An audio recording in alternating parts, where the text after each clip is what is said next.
Tu garam ni gila.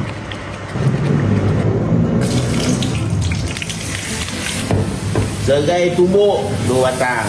Lepas tu masukkan bahan kisar tadi, sili api, bawang, bawang putih. Bawang banyak tu nanti kita tulis kat bawah. Ini sedap je bau. Stop. Bila minyak dah pecah, masuk santan.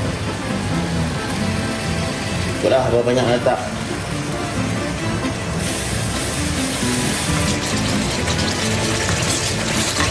Ini kita ambil daripada sardin tadilah. So kita masukkan separuh je. Daripada merah jadi kuning, dia jadi oranye.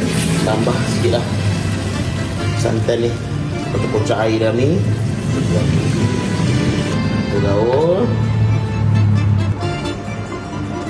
Kentang masukkan semua. Bagi dia empuk sikit lah. Ni dia dah masak. Biar kejap. Masuk garam. Tu garam ni dulu. Itu garam.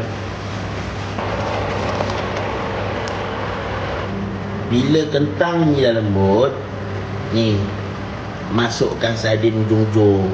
Supaya apa? Supaya tak hancur. Kau sedap makan nak cubit-cubit. Masuk susu. Ikan tu kalau boleh jangan rapat-rapatkan dia, biar jauh-jauh macam ni. Jarak-jarak sikit kalau boleh lah. Kentang ni ambil buat tak jadi tembok. Supaya apa? Supaya orang tak berbual. Kalau orang berbual, bila rasanya nak siap? Aku tengah malam lapar nak makan. Tutup. Tutup. Jangan sembang. Jangan sembang.